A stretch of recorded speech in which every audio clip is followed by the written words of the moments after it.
ನೋಡಿ ಇಲ್ಲಿ ಕಲರ್ ಕೊಟ್ಟಿದ್ದೀವಿ ನೋಡಿ. ಇಲ್ಲಿ ವಾಟರು ಆಕ್ಸಿಜನ್ ಕಲರ್ ರೆಡ್ ಇದೆ, ಕಾರ್ಬನ್ ಡೈಆಕ್ಸೈಡ್ ಬ್ಲ್ಯಾಕ್ ಕಲರ್ ಇದೆ, ಗ್ಲೂಕೋಸ್ ಪಿಂಕ್ ಕಲರ್ ಇದೆ. ಗೊತ್ತಾಯ್ತಲ್ಲ? ಈ ಗಿಡಗಳು ಮಣ್ಣಿನೊಳಗೆ ನೋಡಿ ನೀರು ಹೋಗ್ತಾ ಇದೆ.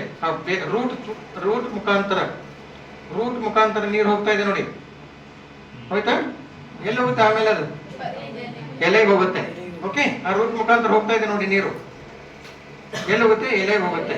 ಅದು ಇಲ್ಲಿ ಲವಣಾಂಶ ಅಂದ್ರೆ ಗೊಬ್ಬರ ಹಾಕ್ತಿರ ಗೊತ್ತಲ್ಲ ನೀವು, ಗಿಡಗಳ ಮಣ್ಣಿಗೆ ಗೊಬ್ಬರ ಅಂದ್ರೆ ಲವಣಾಂಶ ಪ್ಲಸ್ ನೀರು ಭೂಮಿಯಿಂದ ಹಿಡ್ಕೊಳ್ಳುತ್ತೆ. ಓಕೆ, ಅದು ನೋಡಿ ನೀರು ಹೋಗುತ್ತೆ. ಇಲ್ಲಿ ನೀರು ಹೋಗುತ್ತೆ ಅಂದ್ರೆ ಇಲ್ಲಿ ಎಲೆಗೆ ಬರುತ್ತೆ. ರೂಟ್ಸು ಕಾಂಡ ಮತ್ತು ಎಲೆಗೆ ಹೋಗುತ್ತೆ. ಓಕೆ, ಆ ಎಲೆಗೆ ಬರುತ್ತೆ, ಇಲ್ಲಿ ಎಲೆಗೆ ಬರುತ್ತೆ. ಈಗ ನೋಡಿ ಅಲ್ಲಿ ಕ್ವಶನ್ ಕೇಳುತ್ತೆ, ಇದಕ್ಕೆ ಈ ಕ್ರಿಯೆಗೆ ಏನಂತಾರೆ? ನೀರನ್ನ, ಯಾಕಂದ್ರೆ ನೀರು ಮೇಲಿಂದ ತೆಳಗೆ ಬೀಳುತ್ತೆ, ಬಟ್ ಇಲ್ಲಿ ತೆಳಗಿಂದ ಮೇಲೆ ಹೋಗ್ತಾ ಇದೆ. ಅದಕ್ಕೆ ಏನ್ ಕ್ರಿಯೆ ಅಂತಾರೆ ಅದಕ್ಕೆ? ಯಾಕಂದ್ರೆ ಅಪೋಸಿಟ್ ನೀರು ಮೇಲೆ ಯಾವಾಗ ಹೋಗುತ್ತಾ? ಹೋಗಲ್ಲ. ತೆಳಗಿಂದ ನೀರು ಬೀಳುತ್ತೆ, ಬಟ್ ನೀರು ಮೇಲಿಂದ ತೆಳಗಿಂದ ಮೇಲೆ ಹೋಗುತ್ತೆ. ಆ ಕ್ರಿಯೆಗೆ ಏನಂತಾರೆ?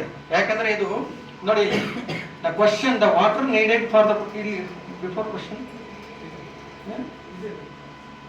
the water needed for photosynthesis came into the leaves through the ನೋಡಿ upper epidermica, rod cells, xylem cells and stomata. Okay, xylem cells. ನೋಡಿ ಇಲ್ಲಿ xylem cells ಅಂತ ನಾವು ಮಾರ್ಕ್ ಮಾಡಿದೀವಿ. ಸಬ್ಮಿಟ್ ನೋಡಿ. ಓಕೆ, ಇಲ್ಲಿ ನೀವು ಏನಾದರೂ ಒಂದು ತಪ್ಪು ಆನ್ಸರ್ ಹೇಳಿದ್ರೆ ತಗೊಳ್ಳಿ. ಸಪೋಸ್ ತಪ್ಪು ಆನ್ಸರ್ ಹೇಳಿದ್ರೆ ಅದು ಇಂಟು ಮಾರ್ಕ್ ಬಂದ್ಬಿಡುತ್ತೆ. ನಾನು ತೋರಿಸ್ತೀನಿ ನೆಕ್ಸ್ಟ್. ಇಂಟ್ರೋ ಮಾರ್ಕ್ ಬರುತ್ತೆ. ಈಗ ನೋಡಿ ಆ ನೀರು ಆ ಜೈಲಮ್ ಸೆಲ್ಸ್ ಇಂದ ಎಲೆಗೆ ಬಂತದ್ದು. ನೀರು ಮತ್ತು ಲವಣಾಂಶ ಎಲೆಗೆ ಬಂತು. ಎರಡು ಪದಾರ್ಥ ಬಂತು. ಈಗ ನೀರು ಲವಣಾಂಶ ಎರಡು ಪದಾರ್ಥ ಭೂಮಿಯಿಂದ ಎಲೆಗೆ ಬಂತು. ಎಲೆಯೊಳಗೆ ನೋಡಿ, ಆ ಎಲೆಯೊಳಗೆ ನೀರು ಆ ಕಡೆಯಿಂದ ಈ ಕಡೆ, ಆ ಎಲೆ ಆ ಕಡೆ ಈ ಕಡೆ ನೀರು ಹೋಗ್ಬಿಡುತ್ತೆ. ಒಂದು ಎಲೆ, ಈ ಎಲೆ ಭಾಗ, ಈ ಮೇಲ್ಭಾಗ ಮತ್ತು ಈ ಕೆಳಗಿನ ಭಾಗ. ಇಲ್ಲಿ ನೋಡಿ ಈ ಸೆಂಟ್ರದೊಳಗೆ ಮೊದಲು ನೀರೆಲ್ಲ ಬಂದು ಸೆಂಟ್ರದಿಂದ ಆ ಕಡೆ ಈ ಕಡೆ ಎಲ್ಲ ಡಿಸ್ಟ್ರಿಬ್ಯೂಟ್ ಆಗುತ್ತೆ. ನೀರು ಮತ್ತು ಲವಣಾಂಶ ಆ ಕಡೆ ಈ ಕಡೆ ಎಲ್ಲ ಎಲೆ ಭಾಗದಲ್ಲಿ ಡಿಸ್ಟ್ರಿಬ್ಯೂಟ್ ಆಗುತ್ತೆ. ಗೊತ್ತಾಯ್ತಲ್ಲ? ಇದು ನೋಡಿ ಡಿಸ್ಟ್ರಿಬ್ಯೂಟ್ ಆಗ್ತಾ ಇದೆ. ನೀರಿನ ಭಾಗ ಮತ್ತು ಲವಣಾಂಶ ಭಾಗ ಡಿಸ್ಟ್ರಿಬ್ಯೂಟ್ ಆಗುತ್ತೆ. ಆಮೇಲೆ ಈ ದ್ವಿತೀಯ ಸಂಶ್ಲೇಷಣೆ ಕ್ರಿಯೆಗೆ ಮತ್ತೇನು ಬೇಕಾಗುತ್ತೆ?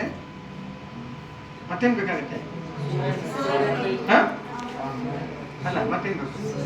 ಸೂರ್ಯನ ಕಿರಣ ಬೇಕು. ಮತ್ತೇನು ಬೇಕು? Carbon dioxide. ಓಕೆ, ನೋಡಿ ಇಲ್ಲಿ ಏನಾಗುತ್ತೆ ಅಂದ್ರೆ ಇಲ್ಲಿ ಮೊದಲು ನೀರು ಬಂತು, ಆಯ್ತು, ಲವಣಾಂಶ ಭೂಮಿಯಿಂದ ಬಂತು. ಆಮೇಲೆ ನೋಡಿ ಇಲ್ಲಿ ಕ್ವಶನ್ ಕೇಳುತ್ತೆ, where does most of the photosynthesis occur in the plant? ಎಲ್ಲಿ ಫೋಟೋಸಿಂಥೆಸಿಸ್ ಅಥವಾ ದ್ವಿತೀಯ ಸಂಶ್ಲೇಷಣೆ ಕ್ರಿಯೆ ಗಿಡದ ಯಾವ ಭಾಗದಲ್ಲಿ ಕ್ರಿಯೇಟ್ ಆಗುತ್ತೆ? ಎಲ್ಲಿ? ಎಲೆ. ನೋಡಿ ನಾನು ಒಂದು ನೋಡಿ ನಾನು ರೂಟ್ಸ್ ಮಾಡ್ತೀನಿ. ಅದು ಆಕ್ಚುಲಿ ಇರೋದು ಎಲೆ. ನಾ ರೂಟ್ಸ್ ಮಾಡ್ತೀನಿ. ನೋಡಿ ರೂಟ್ಸ್ ತಪ್ಪು ತೋರಿಸುತ್ತೆ. ಅದು ಗೊತ್ತಾಯ್ತಾ? ರೂಟ್ಸ್ ತಪ್ಪು ತೋರಿಸುತ್ತೆ. ಆ ಎಲೆ ಭಾಗಕ್ಕೆ ಹೋದ್ರೆ ಓಕೆ ಆಗೋದು. ಅದು ಗೊತ್ತಾಯ್ತಲ್ಲ? ಅರ್ಥ ಮಾಡ್ಕೋಬೇಕು. ನೀವು ಏನೋ ಒಂದು ಆನ್ಸರ್ ಹೇಳ್ಬೇಕಾದ್ರೆ ಏನೋ ಕ್ವಶನ್ ತಪ್ಪಾಗ ನೀವೇ ಇದು ಅರ್ಥ ಮಾಡ್ಕೋಬೇಕು, ಇದು ನನ್ನ ಕ್ವಶನ್ ತಪ್ಪಿದೆ ಅಂತ. ನಾ ರೂಟ್ಸ್ ಅಂತ ಹೇಳಿದ್ರೆ ತಪ್ಪಲ್ವಾ? ಎಲೆ ನೋಡಿ ಕ್ವಶನ್ ಇದೆ. ನಾ ಏನೋ ಒಂದು ಎಲ್ಲ ಫ್ಲವರ್ದಾಗಂತ ಆಗೋದಿಲ್ಲ ಫೋಟೋಸಿಂಥೆಸಿಸ್, ರೂಟ್ಸ್ ಹೋಗೋದಿಲ್ಲ, ಎಲೆಯ ಭಾಗದಲ್ಲಿ ಫೋಟೋಸಿಂಥೆಸಿಸ್ ಆಗುತ್ತೆ. ಅದು ಎಲೆಯ ಭಾಗದಲ್ಲಿ ಆಯ್ತು, ಅದು ಓಕೆ ಆಯ್ತು. ಇವಾಗ ಮಾಲಿನ್ಯ ಅಂತ ನೋಡಿ. ಆ ಮಾಲಿನ್ಯ ಇಲ್ಲಿ ನೋಡಿ, ಕಾರ್ಬನ್ ಡೈಆಕ್ಸೈಡ್ ಕಲರ್ ನೋಡಿ ಇಲ್ಲಿ, ಬ್ಲ್ಯಾಕ್, ಇದೆಲ್ಲ ಕಾರ್ಬನ್ ಡೈಆಕ್ಸೈಡ್ ವಾತಾವರಣ. ಎಲ್ಲಿ ಯಾವ ಭಾಗದಿಂದ ಎಲೆಯೊಳಗೆ ಯಾವ ಭಾಗದ ಎಲೆಯೊಳಗಿಂದ ಕಾರ್ಬನ್ ಡೈಆಕ್ಸೈಡ್ ಒಳಗೆ ಹೋಗುತ್ತೆ? ಪತ್ರರಂಧ್ರ. ಎಕಡೆ ಇರುತ್ತೆ ಪತ್ರರಂಧ್ರ? ಇಲ್ಲಿ ನೋಡಿ, ಎಲೆ ಇದೆ, ಕೆಳಗಿನ ಭಾಗದಲ್ಲಿ ಪತ್ರರಂಧ್ರಗಳಿರ್ತವೆ. ಪತ್ರರಂಧ್ರಗಳಂದ್ರೆ ರಂಧ್ರ, ಸಣ್ಣ ಸಣ್ಣ ರಂಧ್ರಗಳು, ಕಾಣೋದಿಲ್ಲ. ಅದು ಎಲೆ ಕೆಳಗಿನ ಭಾಗದಿಂದ ಕಾರ್ಬನ್ ಡೈಆಕ್ಸೈಡ್ ಹೋಗುತ್ತೆ. ನೋಡಿ ಕಾರ್ಬನ್ ಡೈಆಕ್ಸೈಡ್ ಹೋಗ್ತಾ ಇದೆ. ನೋಡಿ ಇಲ್ಲಿ ರಂಧ್ರಗಳಿದಾವೆ. ನೋಡಿ ಎಲ್ಲ ಕಾರ್ಬನ್ ಡೈಆಕ್ಸೈಡ್ ಹೋಗ್ತಾ ಇದೆ. ನೋಡಿ ಒಳಗಡೆ ನೋಡಿ, ಇದೆಲ್ಲ ಕಾರ್ಬನ್ ಡೈಆಕ್ಸೈಡ್ ಹೋಗ್ತಾ ಇದೆ ತಾನೆ? ನೋಡಿ ಹೋಯ್ತು. ನೋಡಿ ಕಾರ್ಬನ್ ಡೈಆಕ್ಸೈಡ್ ಎಲ್ಲ ಹೋಯ್ತಾ? ಕಾರ್ಬನ್ ಡೈಆಕ್ಸೈಡ್ ನೋಡಿ, ಕಾರ್ಬನ್ ಡೈಆಕ್ಸೈಡ್ ಹೋಯ್ತು. 3 ಭಾಗ ಆಯ್ತು. ಈಗ 3 ಪದಾರ್ಥಗಳಾಯ್ತು. ಒಂದು ಎಲೆ, ಒಂದು ನೀರು, ಲವಣಾಂಶ, ಕಾರ್ಬನ್ ಡೈಆಕ್ಸೈಡ್ ಎಲೆಗೆ ಹೋಯ್ತು. ಇನ್ನು 4ನೇದ್ದು ಏನು? ಸೂರ್ಯನ ಕಿರಣ. ನೋಡಿ ಸೂರ್ಯನ ಕಿರಣ ಬರ್ತಾ ಇದೆ. ನೋಡಿ ಸೂರ್ಯ ಕ್ವಶನ್ ನೋಡಿ ಇಲ್ಲಿ, from where does the entry and exit from where does the entry and exit of carbon dioxide and oxygen take place in plant? ಯಾವ ಭಾಗದಿಂದ ಕಾರ್ಬನ್ ಡೈಆಕ್ಸೈಡ್ ಒಳಗೆ ಹೋಗುತ್ತೆ, ಆಕ್ಸಿಜನ್ ಹೊರಗೆ ಬರುತ್ತೆ? ಯಾವ ಭಾಗ? ಎಲೆಯ ಯಾವ ಭಾಗ? ಪತ್ರರಂಧ್ರ. ಅದೇ ನೋಡಿ, ಟೊಮೆಟೊ ಆಫ್ ಲೀವ್ಸ್. ಓಕೆ, ಅದೇನಿದು? ಓಕೆ, ಸರಿ ಉತ್ತರ.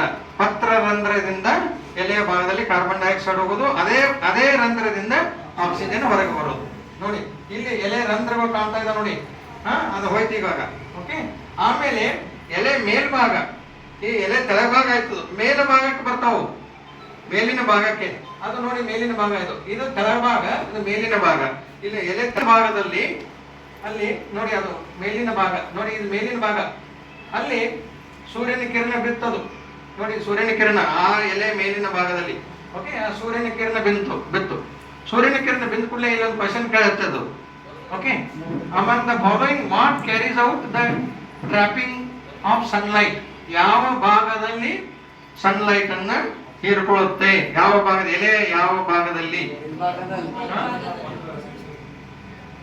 Chloroplast, chlorophyll, stomata and metadynamic. Okay, ಯಾವ ಭಾಗ? ಕ್ಲೋರೋಫಿಲ್. Chlorophyll, right. ಬಹಳ ಜಾಣರಿದ್ದಾರೆ. Good, very good. Okay, chlorophyll ದಿಂದ ನೋಡಿ, ಆ ಭಾಗದಿಂದ ಸೂರ್ಯನ ಕಿರಣ ಎಲೆ ಮೇಲೆ ಬೀಳುತ್ತೆ. ಅಲ್ಲಿ ಏನ್ ರೆಡಿ ಆಗುತ್ತೆ? ಅದು 4 ಭಾಗ, ಅದು 4 ಎಲೆ ಒಳಗೆ 4 ಹೋದೀಗ. ಒಂದು ನೀರು, ಲವಣಾಂಶ, ಕಾರ್ಬನ್ ಡೈಆಕ್ಸೈಡ್, ಸೂರ್ಯನ ಕಿರಣ. 4 ಭಾಗ ಕೂಡಿತಲ್ಲಿ 4 ಭಾಗ ಕ್ಲೋರೋಫಿಲ್ ಆಯ್ತು. ಅಲ್ಲಿ ಮೇಲೆ ಬಂತು. ಅಲ್ಲಿ ಏನ್ ಉತ್ಪತ್ತಿ ಆಗುತ್ತೆ? ಆಹಾರ ಉತ್ಪಾದನೆ ಆಗುತ್ತೆ. ಅದಕ್ಕೆ ಗ್ಲೂಕೋಸ್, ಗೊತ್ತಲ್ಲ? ಗ್ಲೂಕೋಸ್ ಉತ್ಪಾದನೆ ಆಗುತ್ತೆ. ಎಲೆಯೊಳಗೆ ಗ್ಲೂಕೋಸ್ ಉತ್ಪಾದನೆ ಆಗುತ್ತೆ. ಆ 4 ಸೇರಿದ್ರೆ ಎಲೆ ಗ್ಲೂಕೋಸ್ ಉತ್ಪಾದನೆ ಆಗುತ್ತೆ. ನೋಡಿ, ಇಲ್ಲಿ ಗ್ಲೂಕೋಸ್ ಉತ್ಪಾದನೆ ಆಗುತ್ತೆ. ಆ ಉತ್ಪಾದನೆ ಆಗಕ್ಕೆ that is it self is photosynthesis. ಗೊತ್ತಾಯ್ತಾ? ಸೂರ್ಯನ ಕಿರಣ ಬಿದ್ದ ತಕ್ಷಣ ರಿಯಾಕ್ಷನ್, ಅದು ಕೆಮಿಕಲ್ ರಿಯಾಕ್ಷನ್. ನೋಡಿ, ಇದೆಲ್ಲ ಕೆಮಿಕಲ್ ರಿಯಾಕ್ಷನ್ ಆಗುತ್ತೆ ಎಲೆ ಒಳಗಡೆ. ಆ 4 ಕೆಮಿಕಲ್ ರಿಯಾಕ್ಷನ್ ಸ್ಟಾರ್ಟ್ ಆಗುತ್ತೆ. ಆ ಸೂರ್ಯನ ಕಿರಣ ಬಿದ್ದ ತಕ್ಷಣ ಕೆಮಿಕಲ್ ರಿಯಾಕ್ಷನ್ ಸ್ಟಾರ್ಟ್ ಆಗುತ್ತೆ. ಕಾರ್ಬನ್ನು, ವಾಟರು, ಮುಂದೆ ಕಾರ್ಬನ್ ಡೈಆಕ್ಸೈಡ್ ಎಲ್ಲ ಸೇರಿ ಒಂದು ಕೆಮಿಕಲ್ ರಿಯಾಕ್ಷನ್ ಸ್ಟಾರ್ಟ್ ಆಗುತ್ತೆ. ಆ ಕೆಮಿಕಲ್ ರಿಯಾಕ್ಷನ್ ಸ್ಟಾರ್ಟ್ ಆದ ಕೂಡಲೇ ನೋಡಿ, that is it self is A photosynthesis and it will generate glucose. Glucose ನೀವು ಕುಡಿದ್ರೆ ನಿಮ್ಗೆ ಏನಾಗುತ್ತೆ? ಶಕ್ತಿ ಬರುತ್ತೆ ತಾನೆ. ಆ ಎಲೆಗೆ ಗ್ಲೂಕೋಸ್ ತಾನೇ ಉತ್ಪಾದನೆ ಮಾಡ್ಕೊಳ್ತದೆ. ಅದಕ್ಕೆ ಎಲೆಗೆ ಗ್ಲೂಕೋಸ್ ಬಂದ ತಕ್ಷಣ ಏನಾಗುತ್ತೆ? ಎಲೆ ಶಕ್ತಿ, ಎಲೆಗೆ ಶಕ್ತಿ ಬರುತ್ತೆ. ಎಲೆಗೆ ಶಕ್ತಿ ಬರುತ್ತೆ ಅಲ್ವಾ? ಎಲೆ ಶಕ್ತಿ ಬರುತ್ತೆ. ನೋಡಿ, ನಾವು ಇಟ್ ಈಸ್ ಗ್ಲೂಕೋಸ್ ಉತ್ಪಾದನೆ ಆಯ್ತು. ಕಲರ್ ನೋಡಿ ಇಲ್ಲಿ, ಕಲರ್ ಪಿಂಕ್ ಕಲರ್ ಇದೆಲ್ಲ, ಅದು ಗ್ಲೂಕೋಸ್ ಉತ್ಪಾದನೆ ಆಯ್ತು. ಗ್ಲೂಕೋಸ್ ಆಮೇಲೆ ಏನಾಗುತ್ತೆ? ಆಮೇಲೆ ನೆಕ್ಸ್ಟ್ ಫೋಟೋಸಿಂಥೆಸಿಸ್ ಆದ್ಬಾರ್ದು, ಎಲ್ಲ ಆದ್ಬಾರ್ದು. ಏನಾಗುತ್ತೆ? ಆಕ್ಸಿಜನ್ ರಿಲೀಸ್ ಮಾಡುತ್ತೆ. ಅದು ಯಾವ ಭಾಗದಿಂದ ಆಕ್ಸಿಜನ್ ರಿಲೀಸ್ ಮಾಡುತ್ತೆ? ಪತ್ರರಂಧ್ರದಿಂದ ಆಕ್ಸಿಜನ್ ರಿಲೀಸ್ ಮಾಡುತ್ತೆ. ಅದು ನೋಡಿ, ಇಲ್ಲಿ ಆಕ್ಸಿಜನ್ ಇದೆ ನೋಡಿ, ಕಲರ್ ರೆಡ್ ಕಲರ್. ಓಕೆ, ಆ ರಂಧ್ರದ ಇಲ್ಲಿ ಕಾರ್ಬನ್ ಡೈಆಕ್ಸೈಡ್ ಹೋಗಿ ನೋಡಿ, ಎಲೆಯ ರಂಧ್ರದಿಂದ ಆಕ್ಸಿಜನ್ ಹೊರಗಡೆ ಬರ್ತದೆ ನೋಡಿ. ಅದು ನೋಡಿ,